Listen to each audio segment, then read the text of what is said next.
자, 그러면 오늘도 함께 저희 시장에 대한 이야기 해주실 박병창 부장님 모시겠습니다. 어서 오십시오. 어서 오세요. 안녕하십니까? 네, 우리 교보증권 박병창 부장님과 함께 나스닥이 조금 꽤 오른 것 같습니다. 예. 네. 나스닥이 제일 많이 오른 날도 있더라고요. 네. 3% 반등 목요일 날, 그 다음 날 3% 하락, 그리고 월요일 날 3.4% 상승했습니다. 예. 네. 3%의 이렇게 큰 변동성을 주면서 지수입니다. 그러니까요. 지수가 3%씩 크게 움직입니다. 네. 왜 그런지에 대해서 좀 이따 설명을 드리고요. 여하튼 또 걱정스러웠는데 또다시 급반등을 했습니다. 다우는 1.8%, S&P 500은 2.6% 반등을 했습니다. 어제 반등의 이유 여러 가지 얘기들을 하고 있습니다. 첫 번째는 영국이 감세안을 대부분 처리하고 신규 정책을 발표할 것이다. 이것으로 인해서 파운드화가 올라왔고요. 달러스가 하락했습니다. 이 부분이 시장에 영향을 주었고요. 그리고 뭐 납폭과대 성장주의 쇼커버가 될 수 있다 이런 얘기들도 있는데 좀 이따 다시 한번 말씀드릴 텐데 미국 재무부가 국채에 매입한다 이제 물음표를 써놨습니다. 마켓워치의 자료인데요. 이게 좀 논란이 좀 있긴 있습니다. 아무튼 국채 수익률의 2년 만기 국채 수익률이 소폭 하락을 했습니다. 그러면서 납폭과대 성장주들이 급반등하는 그런 모습을 나타냈습니다. 그동안에 보면은 테슬라가 급등락하고 뭐 7% 하락하고 또 어제는 7% 상승했습니다. 주요 종목들의 그런 흐름이 나타났는데 어제는 약간 독특했던 것은 메타가 5.7%, 넷플릭스가 플러스 6.5%, 엔비디아 5.8%. 웬일이래요. 오랜만에 들어보는 줌비디오 플러스 6%, 쇼피파이 플러스 6.5%. 오랜만에 들어보는 줌 소피파이. 그렇죠. 그래서 일부러 제가 가져왔는데 그동안의 시장에서 완전히 폭락해갖고 소외된 것처럼 움직였던 그런 종목들이 어제 급반등하는 그런 특징을 좀 보였습니다. 또 한 가지 특징은 지금 텍스트에는 없는데 시간 외에서 급반등을 하면 시간 외에서 소폭 하락하기 마련이거든요. 지금 여러분 보시면 시간 외에서 1% 정도 올라요. 추가 상승을 좀 하고 있는 예. 그런 상황입니다. 뭔가 좀 달라진 그런 느낌을 좀 주고 있는 그런 상황이고요. JP모건과 뱅크 오브 아메리카 실적 발표를 했는데 호실적 발표를 했어요. 근데 이 기업들의 실적 발표보다 더 중요하게 생각하는 것은 이 기업들의 뭐 개인들의 카드 매출 이런 것들 분석을 하잖아요. 근데 개인들의 소비 지출이 여전히 양호하더라. 이것이 시장의 영향을 상당히 줬다 이렇게 보시면 될 것 같습니다. 그래서 전반적으로 다시 반등을 했고 변동성이 굉장히 크지만 시장이 저점으로부터 반등을 좀 다시 해냈다 그렇게 이해하시면 될 것 같습니다. 네. 어제 우리 시장이 뭐 블랙 먼데이 어쩌고 뭐 저쩌고 해가면서 제가 아침에 그래서 뭐 경제신문에 그런 얘기들이 나온 것에 대해서 좀 제가 좀 좋지 않은 의견을 좀 드렸는데요. 플러스 3.2% 반등해서 마감을 했습니다. 3.2포인트. 예. 그리고 코스닥은 플러스 0.5% 반등해서 네. 마감을 했습니다. 네. 주역은 외국인입니다. 어제도 외국인들이 2,658억 순매수를 했습니다. 금요일 급락, 미국의 급락, 그리고 카카오 악재로 해서 하락 출발했습니다. 1%, 2% 정도 하락 출발했는데 외국인들이 현선물 동시 매입하면서 전반적으로 상승을 했고 대형주 위주로 매수를 했습니다. 삼성전자, SK하이닉스, 삼성전기, 삼성 SDI 등 주요 대형주들을 매수를 했고요. 그리고 어제는 2차 전지의 소부장 기업들 그리고 자율주행 부품들이 강세를 보였는데 이건 어제 제가 뉴스에서 말씀드렸습니다. 지금 현재 이슈들이 있습니다. 그런 부분들을 더불어서 어제 강세를 이뤘고 대형주 위주로 시장이 반등을 했다. 그렇게 이해하시면 될 것 같습니다. 자, 지금 그러면 미국이 3%씩 급락하고 급등하고 왜 이럴까? 지금 상황에서 지금이 굉장히 변동성이 심할 수밖에 없는 그런 구간이다. 예. 이런 얘기들을 지금 많은 분들이 지금 하고 있는 상황이에요. 그런데 그 변동성이 심하다라는 게 위쪽으로 상승 변동성도 있고 하락 변동성도 있는데 그렇지 않고 일희일비하면서 일일 변동성을 주고 있다라는 거예요. 그런 것들을 보면은 지금 뭐냐? 지표나 환경을 볼 때 지금 미국의 중간선거를 앞두고 물가와 금리의 고점에 대해서 좀 논란들이 계속 있는 상황이기 때문에 네. 방향성을 잡지 못하고 있다는 부분하고요. 또 한 가지는 저는 뭐 이 부분에 더 중요하게 생각을 하는데 기술적으로 주봉의 3차 하락을 마무리됐습니다. 이번에 3차 하락을 했어요. 그동안에 3차 하락에 대해서 여러 차례 말씀 좀 드렸고요. 네. 나스닥이 저점이 지난번 이 직전 저점이 1088포인트예요. 10,000포인트라는 건 굉장히 중요한 의미를 갖거든요. 그렇죠. 소위 라운드 피겨라고 표현을 하는데 굉장히 중요한 포인트까지 내려온 상태에서 여기서 추가 하락이 나타나려면 정말 중대한 악재가 나와야 되고 빅 이벤트가 있어야 되는데 네. 그런 부분들이 없기 때문에 이 아래에서 환율 금리에 의한 방향성은 반영되었다. 실적 수급에 의해서 등락 보인다. 그래서 최근 들어서 제가 수급 얘기를 계속 말씀드리잖아요.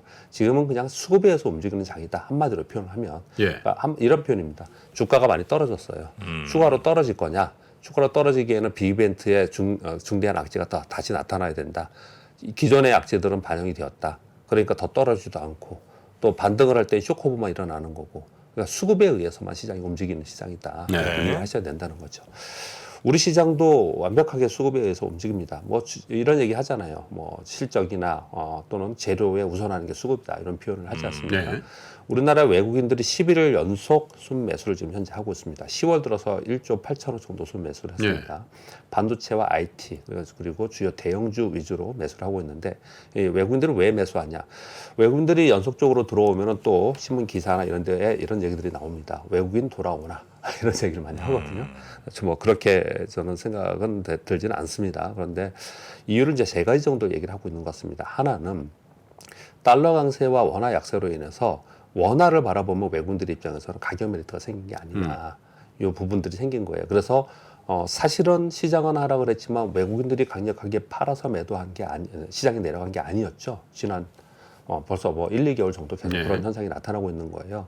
그래서 외국인들은 지금 여기서 강력하게 아래로 매도하는 그런 부분이 아닌 프로그램 거래나 알고리즘 매매나 뭐 공매도나 이런 것들 거래를 하고 있지 전반적으로 네이키드로 우리나라에서 순수하게 매도하는 부분은 아니었던 상태에서 그들이 조금만 사면은 이런 현상이 나타나는데 그럼 그들이 사는 것은 가격 메리트 때문이냐? 또 한쪽에서는 두 번째 이유는 쇼크오버가 아니냐? 결국은 외국인들이 만약에 100을 샀다면 이 정도 내려온 수준에서 또는 정책적으로도 뭐 공매도 일시 금지란지 이런 것들 지금 만지작거리고 있는데 이 상황 속에서 일부 이익 실현하려고 하는 쇼크오버가 나타나는 게 아니냐 뭐 이런 의견들이 지금 있는 거고요. 또 하나의 의견은 지금 대만 리스크를 계속 얘기를 하고 있습니다.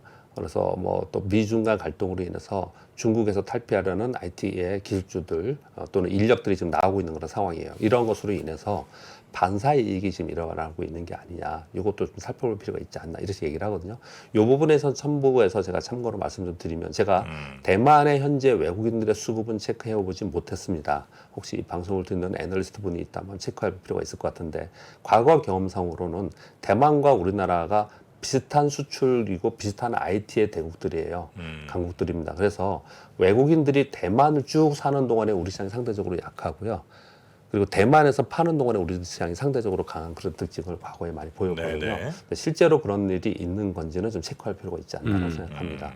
결국은 전반적으로 여하튼 어떤 이유든 간에 외국인들 수급으로 인해서 시장은 상대적으로 좀 안정적으로 보이고 있는 것이고요. 그리고 종목군 기관들이 계속 팔고 있기 때문에 그동안 상대적으로 안 좋았는데 지금 실적 시즌에 들어갔어요. 그래서 실적과 기관의 수급으로 종목을 바라보시고 시장은 외국인들의 수급을 바라보시면서 가면 되지 않을까라고 생각하고 있습니다. 네. 자, 어제 이거는 우리 김프로님이 더 잘 아실 것 같은데 참 내용이 애매한 내용이 하나가 나왔어요. 어떤 내용이 나왔냐면은 미국 재무부에서 국채를 바이백한다라는 거예요. 네. 이 뉴스가 어저께 돌아다녔거든요. 예. 그래서 어제 사실 이게 부각이 막 크게 되고 그러지는 않았어요. 근데 마켓워치에서 나온 자료이고 연합인포맥스에서 그걸 이제 받아가지고 어제 자료가 나온 건데요. 국채 시장의 유동성 경색을 우려해서 국채를 미국 재무부에서 연준이 아닙니다. 재무부에서 바이백한다. 그러면서 왜 이거 논란이 있냐면요. 이거 연준의 QT와는 별개로 시행하는 거다. 이거는 QE도 아니고 QT도 아닌 무엇이다. 표현이 진짜입니다. QT도 QE도 아닌 무엇이다.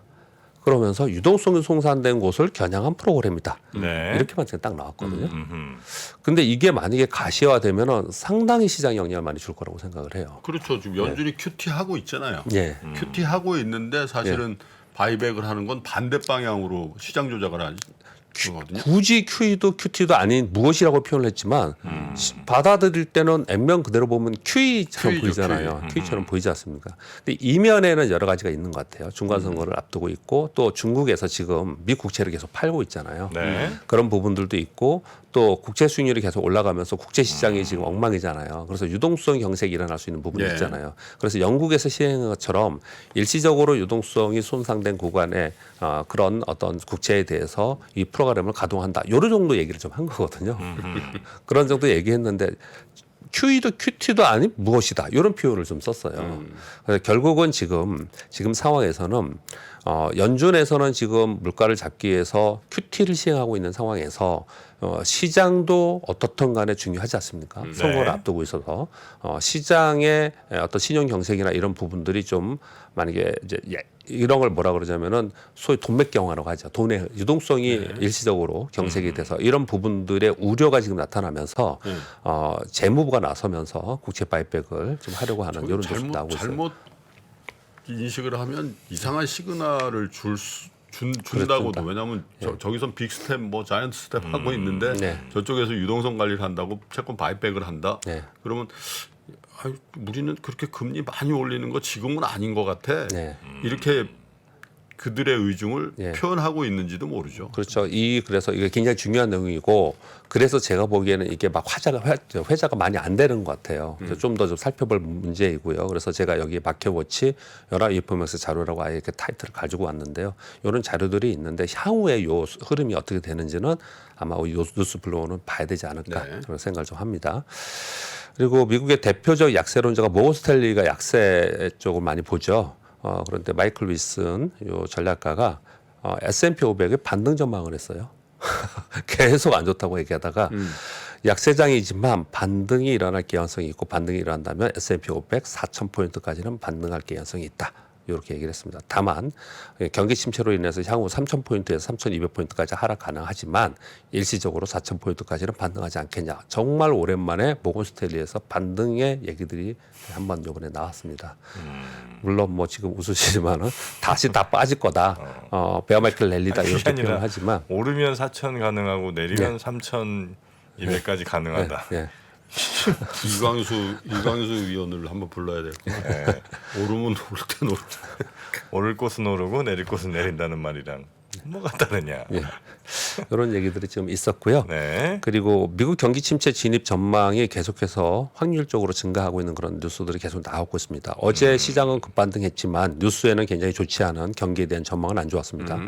월스트리트저널의 서베이에서는 향후 12개월 경기 침체 확률이 7월에 49%였는데 63%로 늘었고요. 블룸버그의 경기를 반영하는 자체 모델이 있는데 12개월 내 경기 침체 확률 100%다. 이렇게 어제 발표가 좀 있었어요. 그래서 이것도 논란이 어저께 굉장히 많았습니다. 근데 거기에 그 부가적인 내용들을 읽어보시면 경기 침체로 들어가면 평균 3%포인트 정도 실업률이 증가한다. 결국은 이것으로 인해서 임금이 올라가는 부분, 소비 인플레는 하락할 것이다. 이런 얘기들이 지금 달고 나와 있는 그런 상황입니다. 바이든 압박에 의해서 애플이 아이폰에 들어갈 중국의 반도체를 사용하려고 그랬는데 이거 계획이 보류되었다라는 뉴스가 지금 나오고 있습니다. 잘했구만. 아이폰에 중국의 양쯔 메모리테크라는 낸드 플래시 탑재를 하겠다라고 발표가 있었어요. 아이폰에 필요한 낸드의 약 40% 수준을, 이게 가격이 좀 싸거든요. 그래서 중국의 낸드 플래시 반도체를 사용한다고 발표가 있었는데, 지난번에 미국 상무부의 대중국 수출 통제 역량으로 인해서 이 계획을 수정해서 사용 계획을 보류한다라는 뉴스가 나왔습니다. 그리고 로봇 테마가 일적 테마가 아닐 개연성이 있다라는 뉴스가 유진증권발 머니투데이 자료가 있었는데요. 뭐 우리 상식적으로 생각해 볼 수 있습니다. 글로벌 수요가 폭증하고 있다라는 건데 왜 그러냐면 협동 로봇에서 50%씩 그리고 서비스 로봇 37% 계속 성장하고 있는 상황이다. 지금의 노동력 부족과 임금 상승으로 인한 산업 자동화 설비 수요가 크게 증가하고 있는 점을 보면은 이쪽에 계속 관심을 가질 필요가 있다라는 뉴스가 나왔습니다. 그래서 이 부분 우리가 살펴볼 필요가 있을 것 같고요. 마지막으로 하나, 요즘에 공매도 여러분들이 관심이 많으시기 때문에 공매도 관련한 민주당의 국회의원실 자료와 한국거래소 기초 자료로 인해서 아시아경제발 자료를 말씀을 좀 드려보도록 하겠습니다. 여기에 보면은 우리 행정당국에서도 짚고 넘어가야 될 부분이 상당히 있습니다. 전 종목 누적 공매도 거래를 집계하지 않았어요. 근데 요번에 지금 공매도 워낙 회자가 되고 있기 때문에 아마 처음으로 실시를 한 것 같습니다. 작년에 약 97조 원이었는데 9월 말까지 108조 원 정도의 누적 공매도 거래량이 됐습니다. 거래 대금이 됐습니다. 중요한 거는 공매도가 허용되지 않은 ETF는 공매도가 허용되지 않습니다. 그리고 공매도가 허용되지 않는 코스피 200이나 코스피 150이 아닌 종목에서도 공매도가 발견되었다라는 거예요. 어떻게 누가 있냐? 가능한 거예요? 예, 밑에 써놨습니다. 시장 조성자나 유동성 공급자는 할 수 있게 한 제도적이 있거든요. 그런 것들을 이용해서 이런 것들을 하지 않았냐라는 이제 내용들이 현재 나오고 있는 상황이에요. 코스피에서 약 83조, 코스닥에서 25조 정도의 그 누적 거래 대금이 나타났는데 이걸 월로 따져보면 매월 10조 이상의 공매도 거래가 있다라는 거예요. 그러니까 얼마나 시장이 취약한 상태에서 공매도로 인해서 시장이 눌려 있나 이런 부분들을 생각할 수 있는 것이고요. 가장 크게 한 종목은 당연히 크게 증가한 종목은 삼성전자가 작년에 비해서 1조 원 이상의 공매도 거래 대금이 지금 늘어나 있는 상황이고요. 그동안에 상대적으로 좋았고 많이 올라갔다고 했던 2차 전지의 종목들 중에서 에코프로비엠이나 LNF 이런 종목들이 공매도가 많았다는 거거든요. 그래서 이런 종목들이 더 이상 올라가지 못하고 눌려 있는 그런 부분이 상당히 좀 있었습니다. 그래서 최근에 제가 어제도 잠깐 말씀드렸지만 증권사의 리포트 보고서로 공매도로 인한 뭐 시장의 환경 변화 뭐 이런 것들에 대해서 잘 안 내놓거든요. 공매도 부분은. 근데 그런 자료들이 나올 정도로 지금의 시장이 취약한 상태에서 공매도의 부작용은 상당 부분 많은 곳에서 지금 발견이 되고 있습니다. 네. 그래서 좀 더 꼼꼼히 이번에 손질을 할 필요가 있다. 저도 네. 말씀드렸지만 그럴 필요가 있을 것 같습니다. 시장 조성자는 누구예요? LP 예, 증권회사입니다. 증권회사가 시장 조성자. 네. 그러면 유동성 공급자는? 그럼 이것도 증권사들이 합니다. 그럼 증권사네 그러면. 네, 그러니까 그냥 증권사로 쓰면 되지 뭘 시장 조성자? 이름이 그렇습니다. 아 시장 법정 조성자. 용어예요, 예, 법정 법정 용어. 시장 조성자, 예, 유동성 예, 공급자. 예, 예. 근데 둘 다 가리키는 거는 예. 증권회사예요? 모든 증권사가 하는 게 아니고요. 네. 이 시장 조성사, 유동성 공급자로 선정된 증권사의 그 팀에서 ETF의 유동성이나 종목들의 유동성 또는 개별 종목의 개별 종목 선물 그리고 개별 종목 옵션이 있잖아요. 네. 이런 것들의 유동성을 위해서 이런 조성자를 만들어 놓은 거거든요. 근데 그들이 이런 시장 조동사 유동성 공급자로 이 일을 하면서 계속 손실 내고 할 수는 없잖아요. 네. 그러니까 그것을 해지하기 위해서 일부 허용한 부분이 있다라는 겁니다. 네, 그런 부분들을 좀 얘기를 드리고 근데 싶습니다. 원래는 이제 그 코스닥 200 혹은 뭐 코스닥 150 그다음에 코스피 200 종목 네.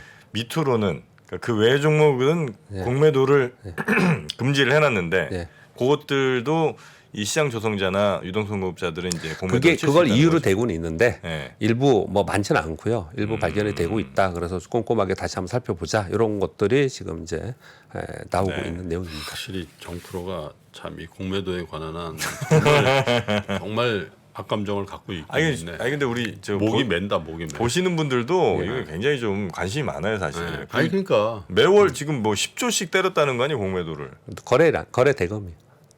거래 대금. 예, 순수하게 순매도 대금이 아니고 그 네. 거래 대금이. 그러니까 공매도로 예. 판 게 10조라는 거 아니에요? 그렇죠. 예.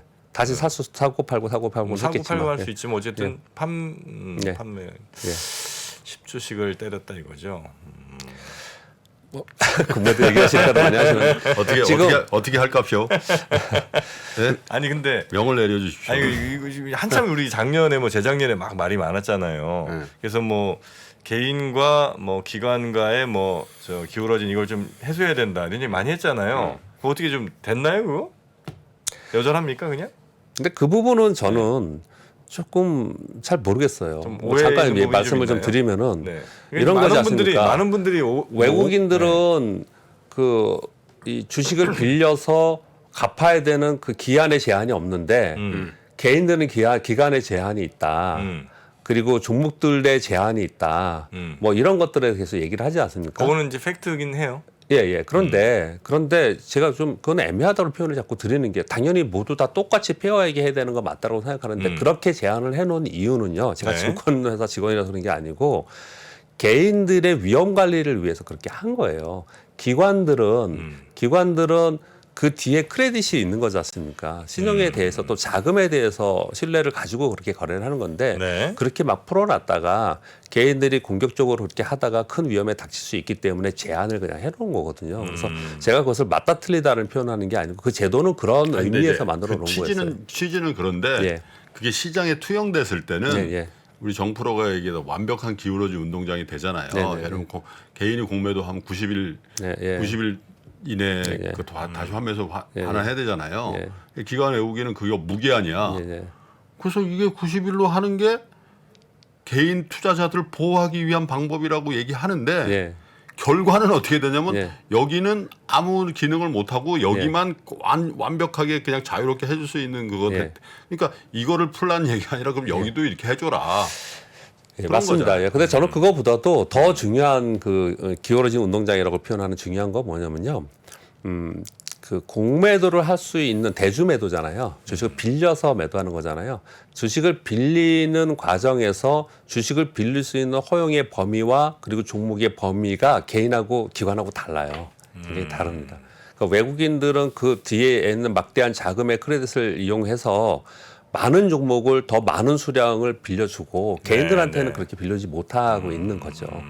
그런 것들이 완벽하게 그러면은 그냥 시장에서 소위 그냥 네이키드로 만약에 한 수준으로 개인들도 막 공매도 할 수 있고 기관도 똑같은 입장에서 그렇게 할 수 있다라고 한다면은 정말로 그거는 폐허하게 될 것 같은데 지금 현재 상황에서는 그렇게 하지 않고 있다라는 거죠.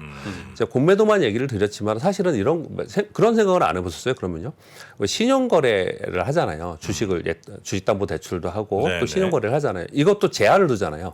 30일, 60일, 90일 이렇게 제한을 두잖아요. 근데 요번에 지금 시장이 폭락하면서 그 제한을 없애라 그래갖고 지금 이제 유예돼 가지고 제한이 지금 없어졌어요.